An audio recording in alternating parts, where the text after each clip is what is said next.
Good morning, students. Welcome back to my channel, Narendra Kumar Dubey and Kesar. Uh, I have one request to all of you. As for the previous last a few days, I have been continuously uploading videos. I see a good number of views and subscribers are increasing day by day, but I have very few comments. I expect comments from your side whether I am going well or not, and whether you are satisfied with my explanation or not. What the things you want to be taught in the next video, I would like to hear from you. So be positive and do comment, and I think I will be very helpful to you if you continue my every video um, uh, to watch regularly. It will beneficiate you. So let's come to the point without getting delay. So you can see here, ये जो हमने chart बना रखा है ये है personal pronoun का। मैंने आपको बताया कि पार्ट्स ऑफ स्पीच के कितने भेद है, जिसमें 8 में फर्स्ट का नाउन का मैंने डिस्क्राइब किया था कि इसके मुख्यतः 2 प्रकार के हैं, नाउन कंक्रीट और अब्स्ट्रैक्ट, जिनमें कंक्रीट में 4 होते हैं।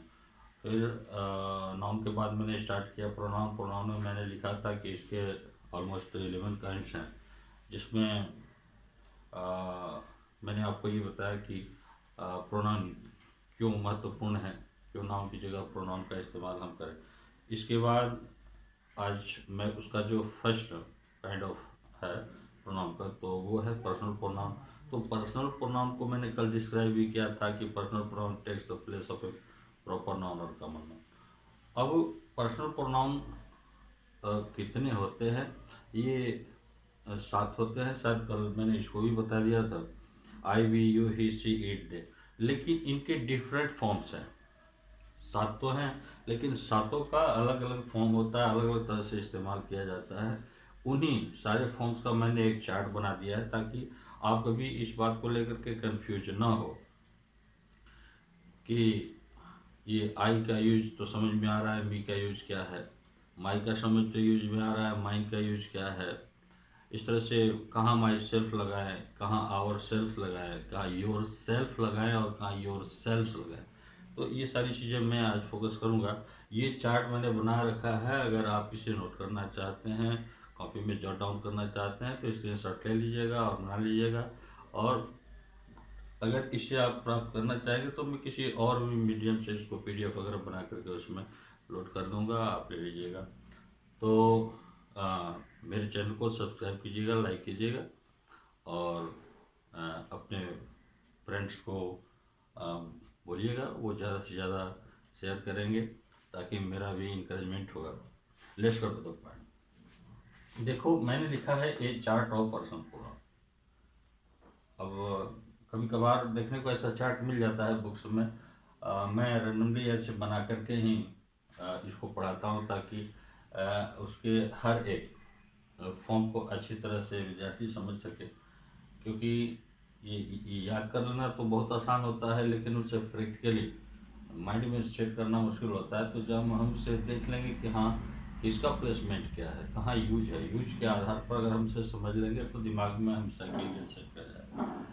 तो देखिए, इसमें चार्ट में मैंने दिया है 1 2 3 4 5 6 7 एंड 8 कॉलम्स।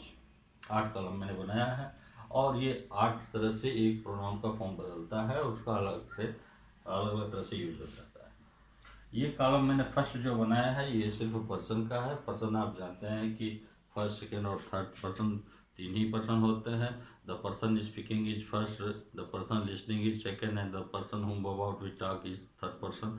जो बोलता है वो स्पीकर है, वही फर्स्ट पर्सन है। सामने वाला जो उस बात को सुन रहा होता है वो सेकेंड होता है, क्योंकि बात करने वाला हमेशा उसे यू यू यू किया रहता है, और बोलने वाला अपने आप को आई बोलता है, या एक से अधिक 2 आदमी बोलते हैं एक साथ तो अपने आप को वी बोलते हैं। तो वो स्पीकर जो होते हैं अपने लिए या तो आई यूज करते हैं, एक है तो, और 2 है तो वी यूज करेंगे, 2 से अधिक है तो वी यूज करेंगे, क्योंकि नंबर 2 ही है, सिंगुलर प्लूरल। सामने वाले एक भी हो सकते हैं और बहुत भी हो सकते हैं, तो सिंगुलर प्लूरल दोनों के लिए यू ही यूज करते हैं। और थर्ड पर्सन वो होता है जो न फर्स्ट पर्सन वाले की तरफ होता है न सेकंड पर्सन। अगर सेकंड वाले की तरफ होगा तो यू में आ जाएगा, अगर फर्स्ट पर्सन बोलने वालों की तरफ होगा तो आई या वी में होगा। तो इस तरह से ये थर्ड पर्सन वो होता है जो एब्सेंट होता है जहाँ बातें होती हैं। अब आते हैं यहाँ कि फर्स्ट, सेकेंड और थर्ड, ये 3 पर्सन हुए। ये हमने कॉलम बनाया है जेंडर का। जेंडर का मतलब ये है कि कौन से प्रोनाउन किस तरह के पर्सन को रिफ़र करता है, कौन सा प्रोनाउन स्त्री के लिए है, फीमेल के लिए है, कौन सा प्रोनाउन मेल के लिए है, कौन सा न्यूटर के लिए, कौन कॉमन है जो दोनों में चल जाएगा। तो इसका कॉलम मैंने बनाया कि किसको पुरुष यूज कर सकते हैं, कौन स्त्री के लिए यूज होता है, कौन दोनों के लिए यूज हो जाता है। अब है नॉमिनेटिव केस। ये नंबर आप जानते हैं कि इंग्लिश में 2 ही नंबर है, संस्कृत वगैरह में 3 है। तो इसमें 2 है, सिंगुलर और प्लूरल। या तो एक आदमी हो या एक से अधिक। एक से अधिक होगा तो प्लूरल नंबर कहते हैं, एक से कम होगा तो उसे सिंगुलर नंबर कहते हैं। एक होगा तो सिंगुलर और एक से अधिक होगा तो प्लूरल। तो 2 ही नंबर हुए, इसलिए मैंने नंबर भी लिख दिया कि कौन सा प्रोनाउन किस नंबर का है। अब ये जो तीसरा कॉलम, चौथा मैंने बनाया है, ये है नॉमिनेटिव केस का। नॉमिनेटिव का मतलब होता है कर्ता। कर्ता आप हिंदी में भी जानते हैं कि कर्ता को कैसे पहचानते हैं, सिखाया जाता है कि कर्ता ने कर्म को कर से ऐसे करके आपको सिखाया जाता है। तो आप उस आधार पर भी पहचान सकते हैं, जैसे कि किसी कार्य को करने वाले को, अगर किसी वाक्य में हमें कर्ता ढूंढना है तो हम पूछते हैं कि कार्य को किसने किया। तो उत्तर में जिसका भी नाम आता है, मैंने किया, तुमने किया, उसने किया, राम ने किया, मोहन ने किया, वही कर्ता होता है। उसी आधार पर हम नॉमिनेटिव केसेस को यूज करते हैं। तो कर जो सब्जेक्ट होता है वही नॉमिनेटिव केस होता है, यानी इनका प्लेसमेंट जो होता है वर्ब के पहले होता है।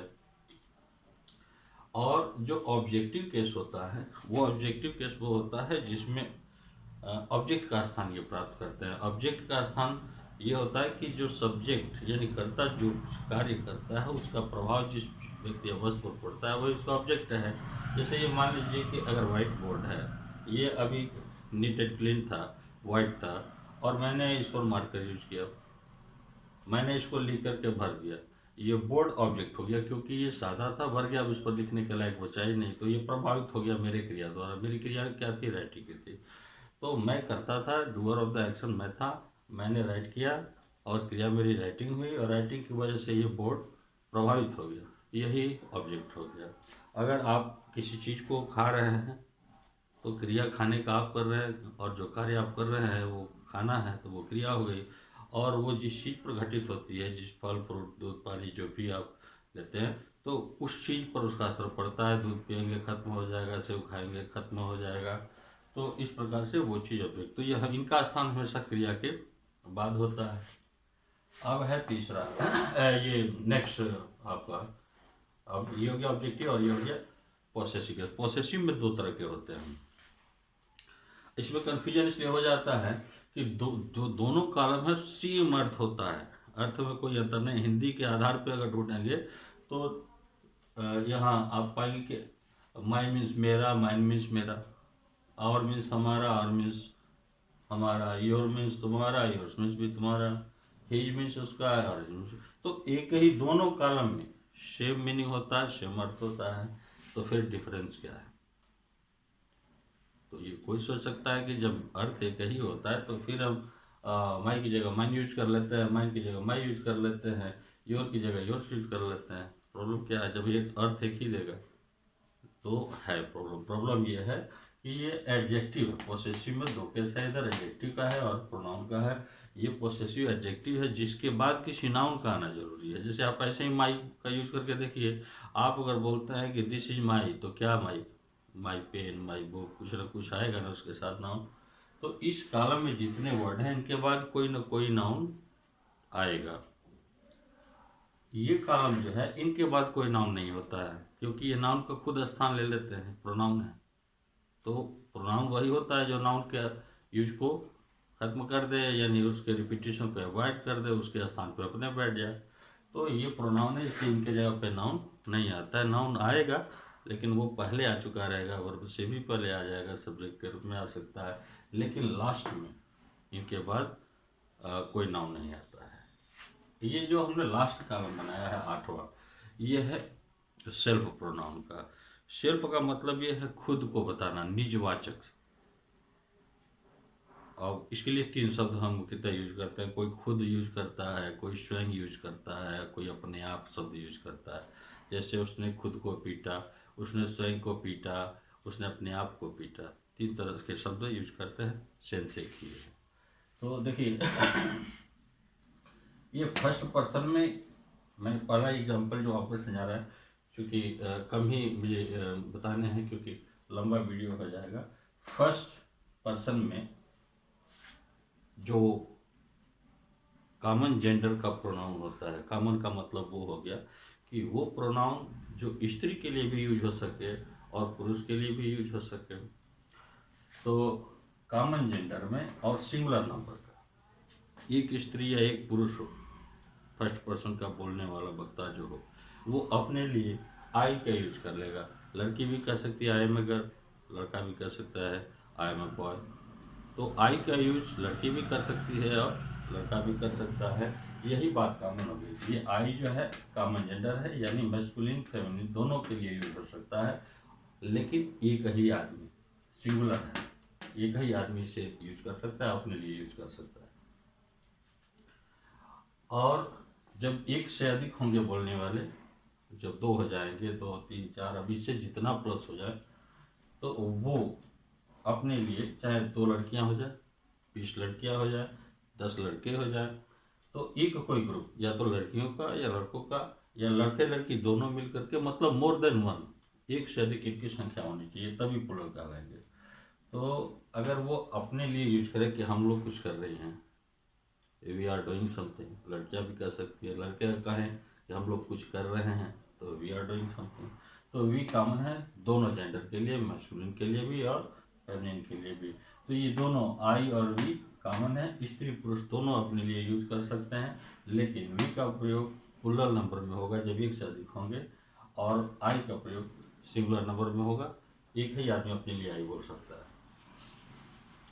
अब ये हो गया कि ये नॉमिनेटिव केस में, नॉमिनेटिव का मतलब है कि वर्ब से पहले इनका इस्तेमाल हो जाएगा, और ये मी जो है इनका इस्तेमाल वर्ब के बाद होगा। अब इसका एग्जाम्पल समझ ले कि जैसे आई एम अ टीचर, तो इसमें एम क्रिया है और एम से पहले आई का इस्तेमाल हो गया, यानी ये नॉमिनेटिव केस हो गया।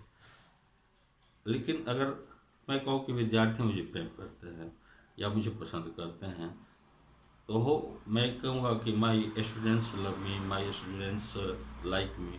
तो लाइक के बाद जो मी आया वो ऑब्जेक्टिव, क्योंकि क्रिया तो स्टूडेंट कर रहे हैं, लव या लाइक कर रहे हैं, तो स्टूडेंट सब्जेक्ट हो गया और क्रिया हो गई लाइक। उस क्रिया का असर मुझ पे है, तो मैं ऑब्जेक्ट बनता हूँ। तो इसका स्थान हमेशा वर्ब के बाद है। अब आते हैं पोसेसिव केस में, माई का और माई का।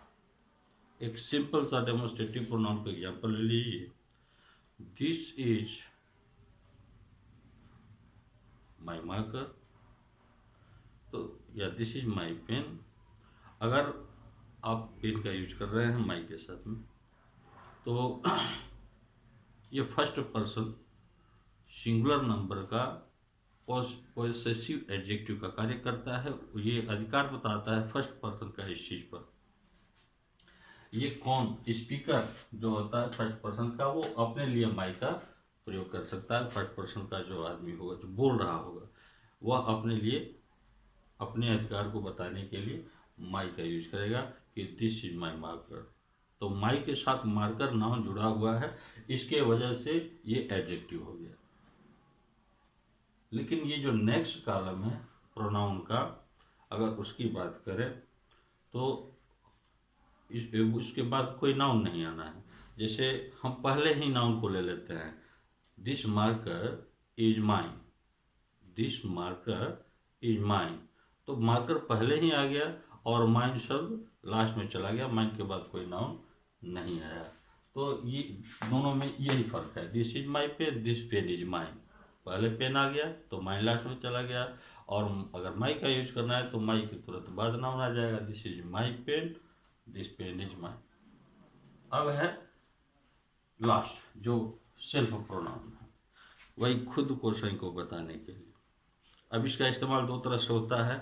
इसमें जो मैंने 11 काइंड्स ऑफ प्रोनाउन लिखे हैं, उसमें रिफ्लेक्सिव और इम्फेटिक दो तरह के जो प्रोनाउन है वो एक ही वर्ड का है, सिर्फ यूज अलग अलग है, और उस आधार पे उनको दो तरह के यूज में रखा गया है, एक एम्फेटिक और एक रिफ्लेक्सिव। रिफ्लेक्सिव का मतलब निजवाचक खुद को बताने के लिए सिर्फ इस्तेमाल हुआ है, और एम्फेटिक का मतलब कि बात पे जोर देने के लिए इसका इस्तेमाल हुआ है। जैसे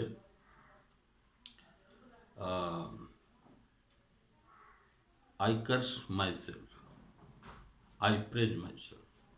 मैं पहला जो मैंने बोला कि आई कर्स माई सेल्फ, मैं खुद का भला बुरा कहता हूँ, खुद को भला बुरा कहता हूँ, खुद को शापित करता हूँ, जो भी है अपने आप को आदमी जिसको कहते हैं मैं खुद को कोसता हूँ, वही शब्द है।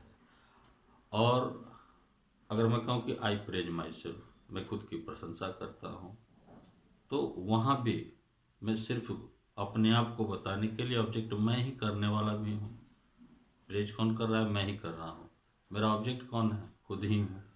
तो जिस स्थिति में जो कार्य कर रहा होता है वह खुद ही को कुछ कर रहा होता है, तो वहाँ पर ये सेल्फ प्रोनाउन रिफ्लेक्सिव हो जाता है। और जहाँ किसी ऑब्जेक्ट को करता तो है लेकिन बात पे जोर देता है कि I myself have killed this tiger, मैंने खुद ही इस बाघ को मारा है, इस बात पर तो बल दिया जा रहा है। तो यहाँ पे ये एम्फेटिक कहलाता है। आगे आपको पढ़ाएंगे डिटेल्स में उसको। तो स्टूडेंट्स, हमने समझ लिया कि फर्स्ट पर्सन में कॉमन जेंडर का जो प्रोनाउन है, जो स्त्री पुरुष दोनों यूज कर सकते हैं, वो आई है। ये सिंगुलर नंबर का एक ही आदमी अपने लिए इस्तेमाल करेगा। ये सब्जेक्ट के रूप में आई रहेगा, ऑब्जेक्ट के रूप में मी बनेगा। और अधिकार बताने के लिए जब माई लगाएंगे तो इसके बाद नाउन आएगा, और माइन का यूज करना होगा तो पहले ही नाउन का यूज हो चुका होगा, इनके बाद कोई नाउन नहीं आएगा। और खुद को बताने के लिए माई सेल्फ का प्रयोग किया जाएगा। ये हो गया सेल्फ प्रोनाउन। इसी आधार पर आप कोशिश कर सकते हैं, आप वी से भी, यू से, दाऊ से, सी, ही, सी, इट, दे, इन सब से आप इनके सभी काइंड्स को यूज करके प्रैक्टिकल करके, और आप कमेंट करें, बताएं कितना समझ में आया। फिर अगर आप कहेंगे तो हम दोबारा भी इसको पढ़ाएंगे। एक नया वर्ड मैंने दिया, आपको नया लगता होगा, ये नया नहीं है, ये बहुत पुराना वर्ड है। पहले तुम की अंग्रेजी दा हुआ करती थी। जितना आप एंसेंट पोएट्री देखेंगे उसमें इसका इस्तेमाल ज़्यादा है, और अब तो सब नए पर यू का ही इस्तेमाल सिंगुलर प्लूरल में चल रहा है। दाव का मतलब तुम होता था नॉमिनेटिव केस में, ऑब्जेक्टिव केस में दी यानी तुझे, दाई मीन्स तुम्हारा, और दाइन मीन्स भी तुम्हारा, ये पोसेसिव प्रोनाउन होता था। दाई का प्रयोग पोसेसिव एडजेक्टिव में होता था, और सेल्फ प्रोनाउन दाई सेल्फ होता था। लेकिन आजकल यू ही चल रहा है, इसलिए मैंने यहाँ स्लैश देकर यू ही लिखा है कि दाऊ कहो या यू कहो, दी कहो या यू कहो, दाई कहो या योर कहो, दाइन कहो या योर्स कहो। और सेल्फ प्रोनाउन में यहाँ मैंने जगह नहीं था, छोड़ दिया है, योर सेल्फ होगा, लेकिन दाई सेल्फ में सिंगुलर छोड़ दिया, योर सेल्फ प्लूरल होता है। देखो सिंगुलर में अगर आप यूज करेंगे तो योर सेल्फ कहेंगे, और जब प्लूरल में यूज करेंगे तो योर सेल्फ्स कहेंगे, FVES में बदल जाता है। तो मैं समझता हूँ कि आप लोग इसको अच्छी तरह समझे होंगे। और एक चीज़ और बता दें, ही, सी, इट ये थर्ड पर्सन के हैं, ये सिंगुलर नंबर के हैं। ही, सी, इट ये तीनों थर्ड पर्सन के हैं, और तीनों का प्लूरल दे होता है। ही का भी प्लूरल, इट का भी प्लूरल, सी का भी प्लूरल, और ही का भी प्लूरल, इन तीनों का प्लूरल दे होता है। तो आज का यहीं खत्म करते हैं वीडियो। शेयर, लाइक और कमेंट जरूर कीजिएगा। कल मिलते हैं एक नए वीडियो के साथ। धन्यवाद।